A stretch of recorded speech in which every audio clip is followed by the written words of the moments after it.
Mayong hapon sa tanan. Salamat kayo Pastor Paul, Ma'am Bibing, and family. Salamat po church sa inyong love sa Ginoo and sa missions.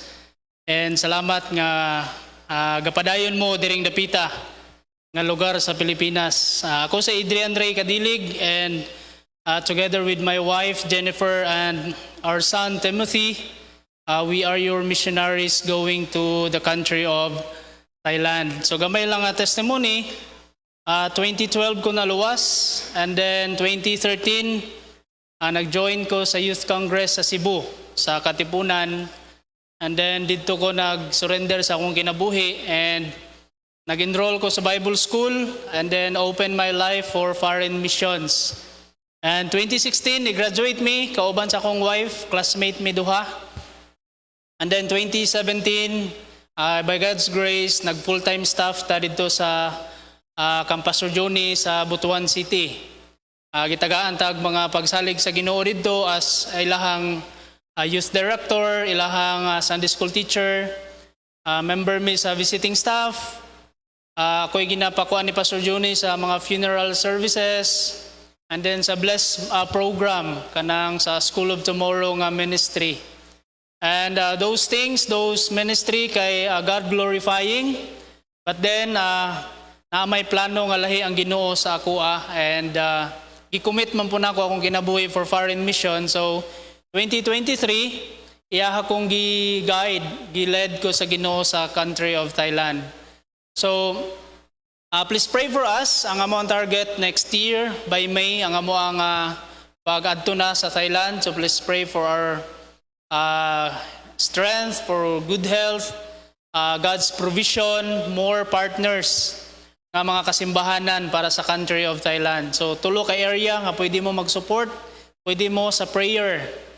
Iampo mi ang nakong family nga protectionan mi, liguonon mi, i-comfort mi kay layo mi sa mong family.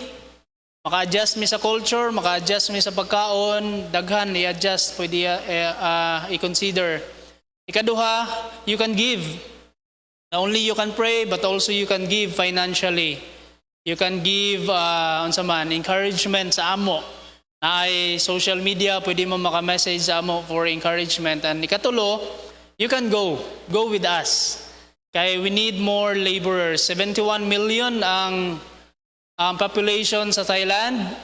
And 1% to 3% lang ang Christians. So apil pa ang Roman Catholic, Adventist, Seventh-day Adventist, apil pa na sila sa kanang 1 to 3%. So gamay ra gid kaayo ang especially ang mga Baptist. So 70 million ang mga Buddhist, mga tao nga mo believe og reincarnation. Mao nang magbinutan sila, mag-offer sila og prayer kay ngano they believe nga kung maka-acquire sila daghang merit, inigkamatay nila, dili na sila ma-reincarnate. So please pray for us as we evangelize the young people, the adults, the children, and maka-establish pa the Lord willing og local New Testament church.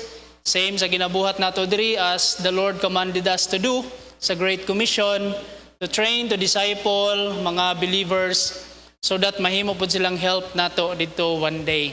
So salamat kayo once again, Kadilig family.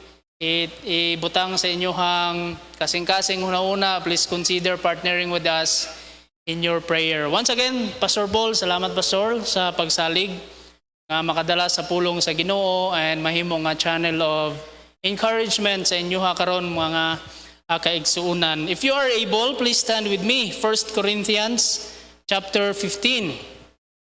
1 Corinthians chapter 15, and we will be reading verse number 19 to 20 only. Okay, 1 Corinthians chapter 15, verses 19 to 20. Kung naana mo, palihog sa amen. Sige, atong dunganon sa pagbasa, book, chapter, and then ang duha ka verse. Ready? Read 1 Corinthians chapter 15, verses 19 to 20. If in this life only we have hope in Christ, we are of all men most miserable. But now is Christ risen from the dead and become the firstfruits of them that's slept. Let's pray. Father in heaven, thank you, Lord, sa opportunity, Lord, and privilege na makadala, Lord, sa imuhang pulong diri, Lord, sa Metro Iligan Bible Baptist Church. Salamat, Lord, sa leadership ni Pastor Paul and family and mga men and women, Lord, sa aning simbahan. I pray, Lord, nga himuon ko nimo nga channel of blessing, channel of encouragement. Pray, dear God, nga imo kong tabangan sa Holy Spirit. Masabtan na mo, Lord, tanan ang imuhang pulong and makahatag, Lord, encouragement and challenge, Lord, sa imuhang mga katauhan. Pray for special blessing upon every family, Lord, nga represented, Lord, aning simbahan. Pray, Lord, nga madasig nimo sila, encourage nimo sila, Lord. Bless nimo, Lord, palihog ilahang mga negosyo, ilahang trabaho, ilahang mga pag-eskwela, even, Lord, unsa may ilang ginabuhat, Lord, ilahang mga ministry, ikaw Ginoo magpanalangin. Salamat, Lord, sa imuhang pulong, and we commit all these things in Jesus' name. Amen. Palihog, manglingkod. So unsa may nakalahi, no, sa atoa nga mga Kristohanon. Unsa may nakalahi sa atoa nga gatuo kang Jesus Christ. Sa tanaw nimo, unsa may nakalahi nimo sa imuhang silingan nga diri ka simba, diri ilahang tapukanan, kani ilahang ginatuuhan. Sa tanaw nimo, unsa may nakalahi nimo sa ilaha?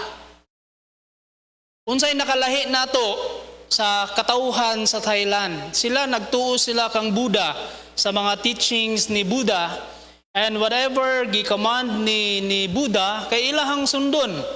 Bisan pa nga kanang in danger ang ilahang kalagba, musunod gihapon sila.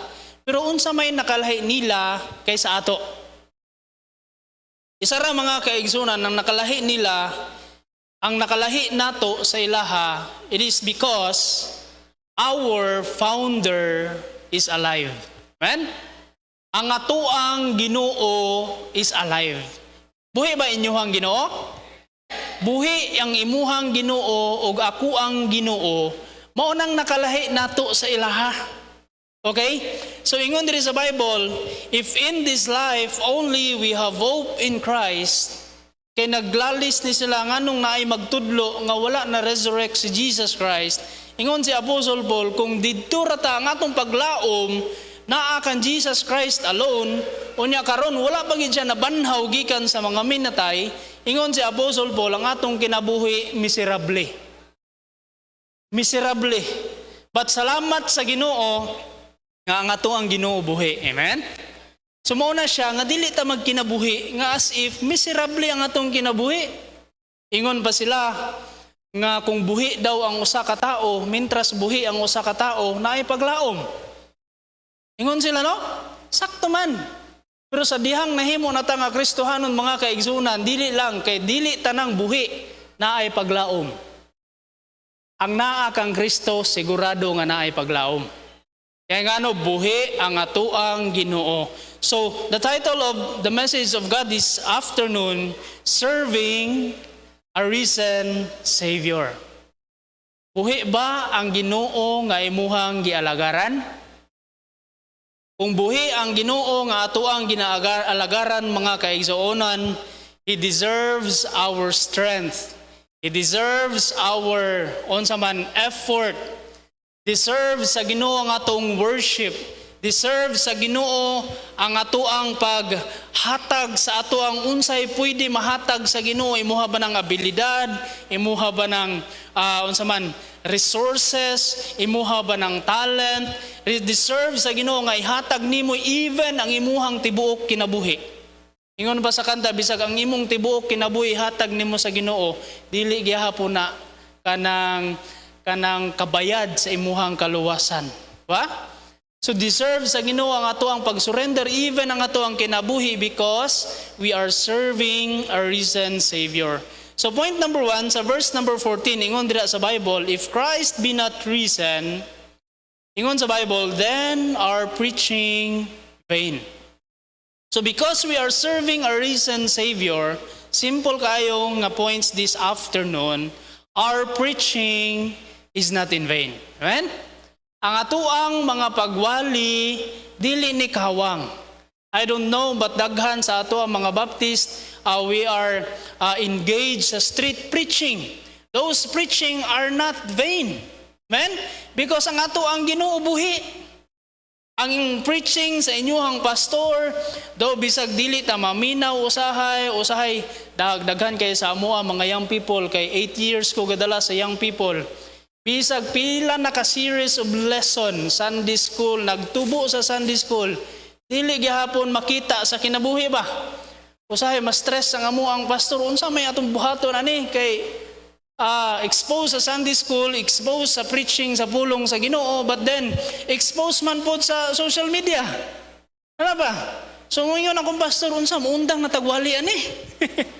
But mga kaigsunan, because we are serving a risen Savior, our preaching is not in vain.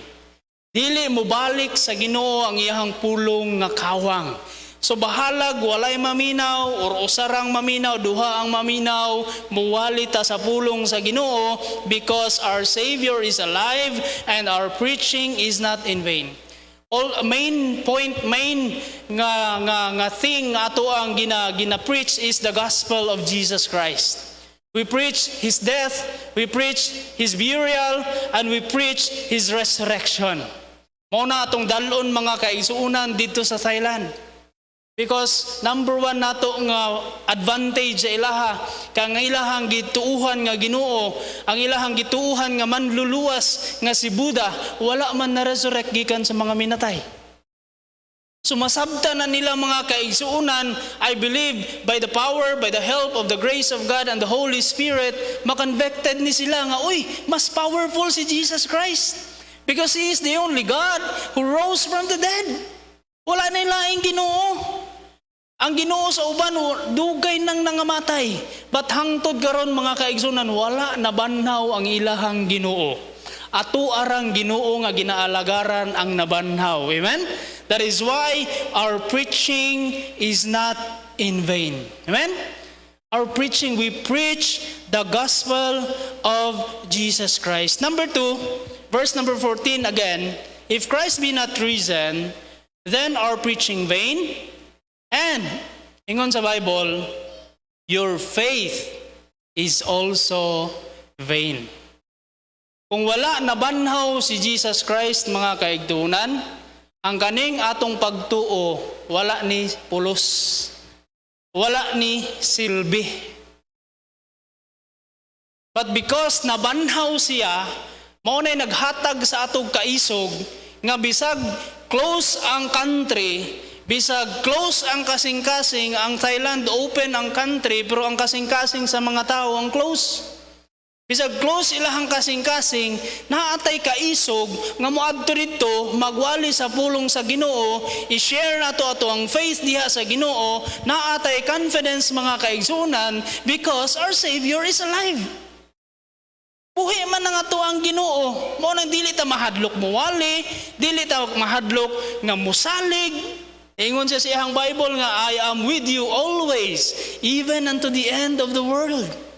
I will never leave thee, nor forsake thee. Mo na promise sa Ginoo sa ato, so bisag asa ta mo ato, mapa-Thailand man na, mapa-Muslim ba na nga country, mga kaigsuunan, naabutay, naami ka batch karon nga, moadto sila sa mga inchik, ano no? Sa mga, wala man ta naka-live no? Sa China. Moadto sila sa China. Bisag presuhon sila, ginasunog na mga churches dito, mga Bibles, pero mupadayon gihapon sila. Ngano man na?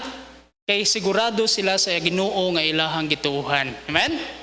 Imong Ginoo, akong Ginoo buhi, sumuna ang ato ang pagtuo, dili ni kawang. Our trust in God is not empty.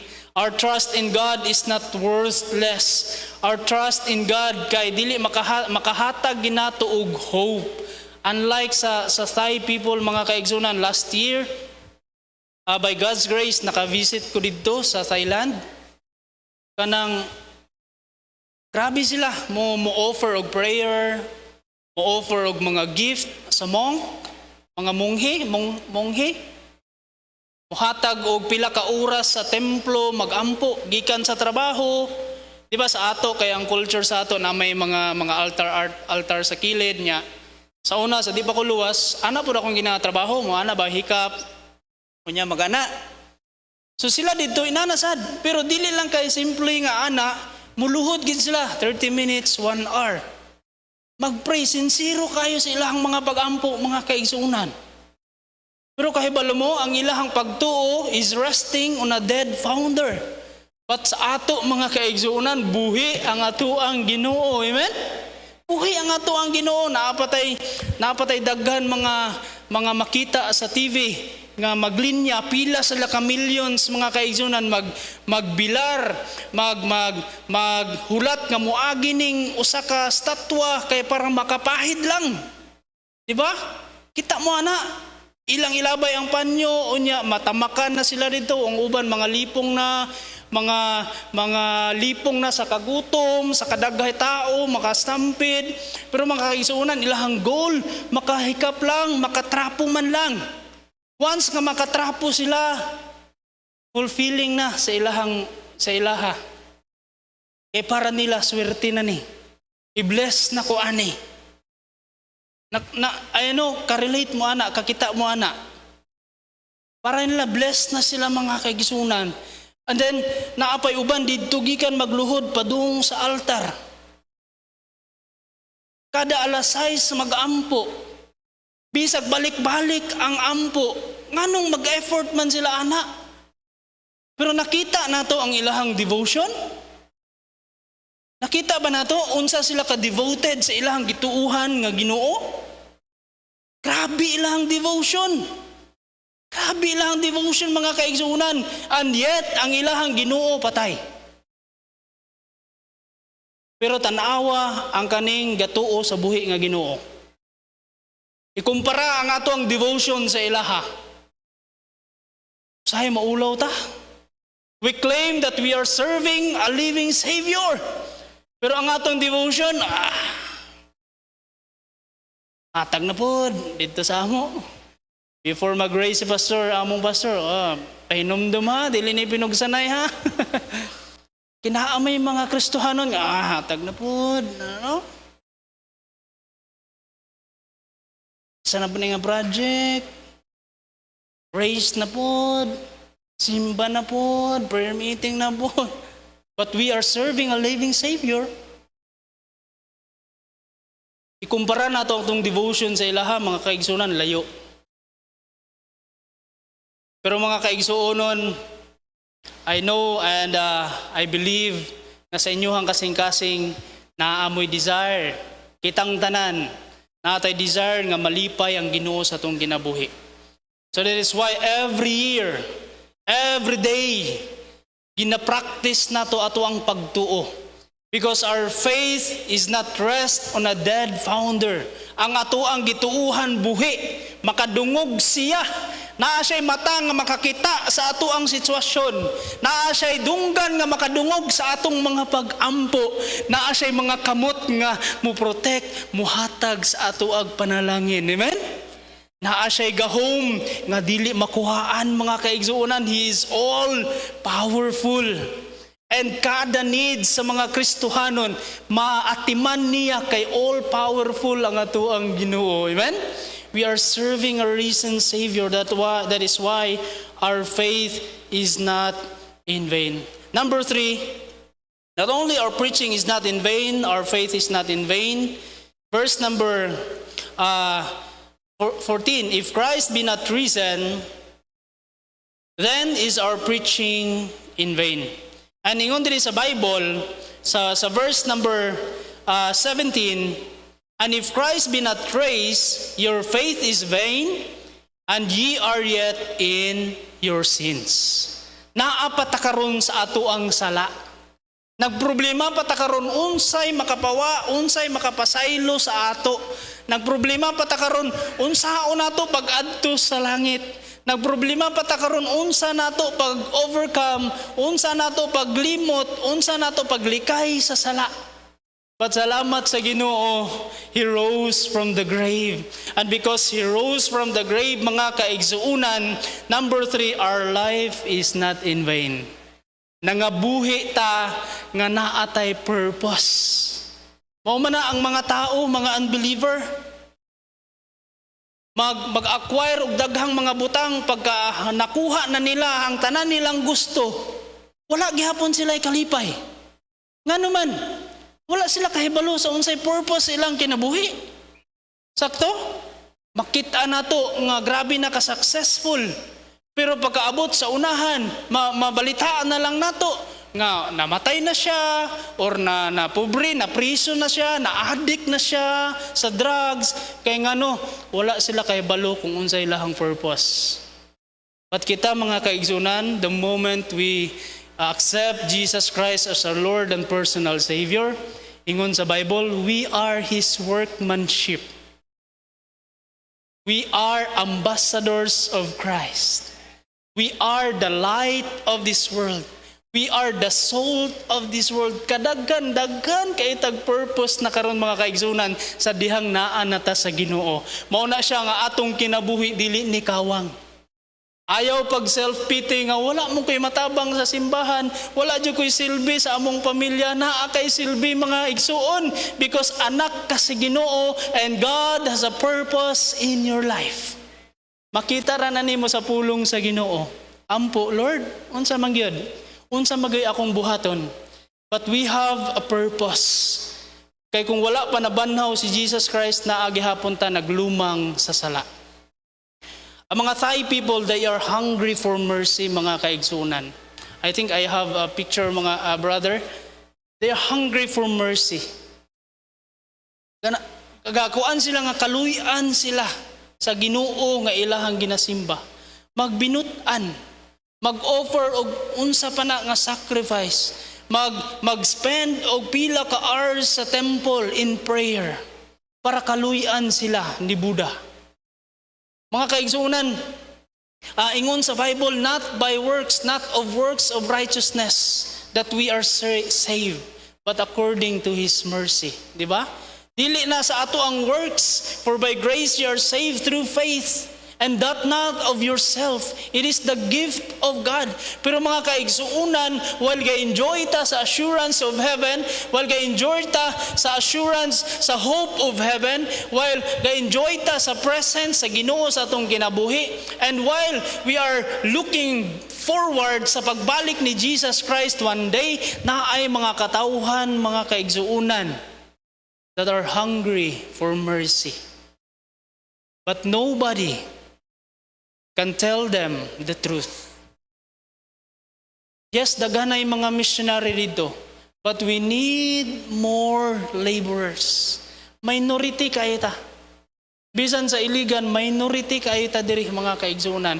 Makita nimo na sa inyong trabahuan, pila ra mo kabuok Baptist. Makita nimo na sa inyong school, pila ra mo kabuok Baptist. Makita na sa atong community, pila ra ta kabuok.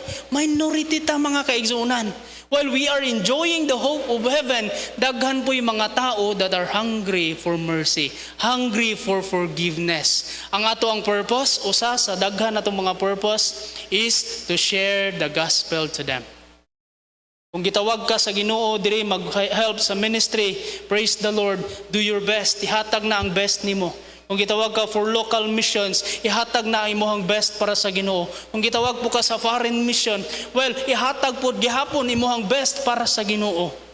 Mga kaigsunan, tinabangay ta to reach more lost for the Lord kay daghay people susama sa Thai people. They're hungry for mercy. And every day,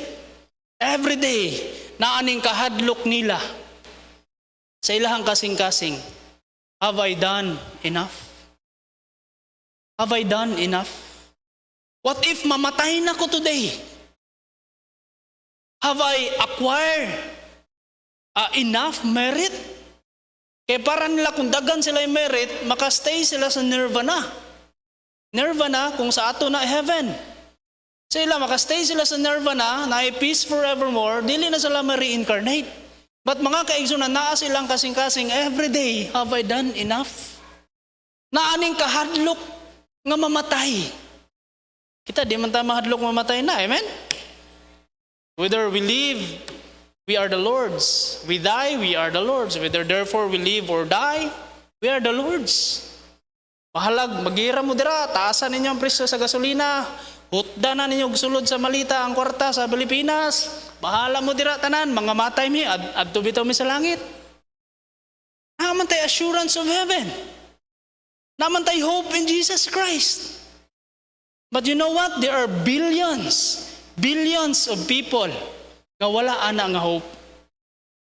Ay, daghan mga kaigsuunan. And it is our responsibility. As an illustration, daghan, example, kaning grand piano, na ay mga unbelievers nga pwede makatudlo nimo grand piano. Maka-lesson sa imo ha, violin. Unsa pa nga instrument, voice lesson. Daghay mga unbelievers nga pwede makatudlo, voice lesson. Even public speaking. Daghay mga unbelievers ana. Pero usa lang ka grupo sa mga tao ang pwede mag-soul winning. Kinsa man? Ikaw na ug ako. So kung dili ta magbuhat sa soul winning, even ang angels, dili sila able, dili sila ka-soul winning. Naara na sa imo ug sa ako nga responsibilidad gihatag sa Ginoo. Now kung maghilom pagid ta,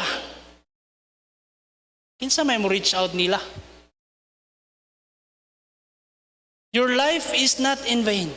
Naay purpose ang ato ang kinabuhi. But mga kaigsunan, una-unahon po natong uban, atong pamilya, classmate, barkada, kauban sa trabaho. And if nahimo na nimo mga kaigsunan, i-enlarge pagid mo ang vision. Natay mga local missionaries, pray for them. Natay mga foreign missionaries, pray for them. Natay mga missionaries sa mga bukid, sa mga tribal, pray for them. Support. Involve. Daghan tayo pwede mabuhat because your life is not in vain. Your life is not in vain. Next na to, sa next na mga picture, Brad. Sige pa, ato na lang padayon. So, can you imagine kung ikaw usa sa mga disciple nga naa ka didto sa cross, nagtanaw ka ni Jesus Christ, kung naay medical team diri, naay medical nga nasa medical field, ingon sa ilahang study, dili makaginhawa og tarong si Jesus Christ because gilansangan man sa tiil. Dili siya makakuha og kusog diri sa tiil. Dili pud siya makakuha og kusog sa kamot. Naaman ang lansang diri. So, naa pa lang sa cross si Jesus Christ, maglisod siya ginhawa. Unya kada ginhawa niya, naa ang kasakit sa kamot, kasakit sa tiil. Imagine atong Savior. And ningon sa study, sa medical study, ang atong heart, kung dili na makapump og blood, ang iyang ipump water. Tubig na ang ipump sa kasing-kasing. That is why ang usa ka soldier, pag tuslok niya diri, tubig na ang nigawas. Nga naman, ubas na ang dugo sa ato ang manluluwas. And namatay siya alone. Kaya ang Holy Father, dili siya makipag-fellowship sa sala. And si Jesus Christ became sin for you and me. Wala sila yung fellowship. Ingon siya, Lord, why hast thou forsaken me? Namatay siya alone, mga kaigsuunan. And ikaw ang disciple na dito, nagduha-duha na siguro to sila. Ingon si Matthew, gitalikdan ako akong trabaho. Unya, nagtuo ko nga anak ni sa Ginoo. Unya, murag, yes, dili man kaya. Murag pildi man, murag mamatay naman siya sa cross. Murag sayop tingali ni akong gituuhan. Sayop tingali ni akong pagwali. Wala ginisilbi na karon akong kinabuhi. Kinisunod naman ko ani niya. And the moment nga gilubong si Jesus Christ, imagine na sa sulod sa tulo ka adlaw, nangabuhi sila nga naay kahadlok. Kay basig pamatyon pud sila. Ang uban nagduha-duha na, nibalik na sa ilahang gitrabahuan sa una, kay walay klaro to ang ato ang Savior nga gisunod. Dili man dito King of Israel, dili man dito siya hari, dili man dito siya anak sa Ginoo kay namatay man. Kawang ni tanan atong pagsalig, kawang ni tanan atong pagwali. Wala na ni silbi atong kinabuhi, patyunon na ta sa mga Hudiyo, patyunon na ta sa mga Romano. Naay kahadlok. Nagtago-tago sila. Naanay mga pagmahay, mga kaigsunan. But on the third day, On the third day, niabot ang good news. Yadto si Mary, abri na ang tomb. Ingon ng angels, wala na siya diri. Look, he's not here, for he is risen. Mga kaigsunan, gihatag ang balita, naglumpaan na si Peter, ni adto dito gi-check, wala na tinud, nabanaw ang ato ang manluluwas, unsay nabalik sa ilahang confidence. Alaka ang atong pagwali dili dito kawang, ang ato ang gituuhan nga anak sa Ginoo dili dito sayang, ang ato ang kinabuhi na agihapoy purpose, padayon ta mga kaigsunan. Padayon ta because our Savior is alive. We are serving a risen Savior. I hope and I pray nga kana nga confidence makapadayon sa ato despite the criticism, despite the unsa man a hardship. Gina-process na sa atong government ang same-sex marriage. Ginabawal na sa school ang Bible, mga kaigsunan, ilang gina-open sa prison pero sa school dili sa ginagahan nga naay Bible study. Gina-reject, ginaaway na ang mga Kristohano no ginahinay mga kaigsunan. But ana man gyud ang mahitabo sa last days basta kita mga igsuon padayon ta. Kay buhi ang ato ang Ginoo. Because buhi ang ato ang Ginoo, last nga point. 1 Corinthians chapter 15 verse number 58. Unsay giingon ni Paul? Because we are serving a risen Savior, ingon si Paul, Therefore, my beloved brethren, diri sa Iligan, because you are serving a risen Savior, because our Savior is alive, ingon sa Bible, be steadfast. Ligon lang. Bahala kung sa'y mga kalisod, kung sa'y mga trials nga maabot sa kinabuhi, steadfast, unmovable, always abounding in the work of the Lord. For as much as you know that your labor is not in vain. Point number 4, our labor is not in vain. Amen? Your labor is not in vain. Sacrifice nimo, katulugon pa ka karon pero nagsimba ka sa Ginoo. Napakay daghay tiwasunon para ugma, na kay mga assignments, mga i-defend nga thesis, problem sa balay, problem sa relationship, problem sa trabaho, health problems, unsa man nga imong ginaagian, but naa ka karon nangalagad sa Ginoo. Mga igsoon, your labor is not in vain. Gina-record na sa Ginoo. And ato ang Ginoo is not man and dili siya forgetful nga makalimot sa ato ang labor of love. Naagi na reward. Naagi na reward kay ngano? Buhi ang ato ang Ginoo. So your preaching is not in vain. Your faith is not in vain. Our life is not in vain. And unsa? Our labor is not in vain. Galatians 6:9, last nga verse for this afternoon. And unsa? Let us not be weary in well-doing. For in due season we shall reap if we faint not. Amen? Naay blessing. Naay blessing. Buhi ang ato ang Ginoo nga ginaalagaran mga igsuon, padayon, kay naay panalangin in the future. Let's pray. Father in heaven, I thank you for being with us. Salamat kay Ginoo nga buhi ka, na-resurrect ka, Lord, gikan sa mga minatay. Naghatag, Lord, kanamo og confidence nga makapadayon.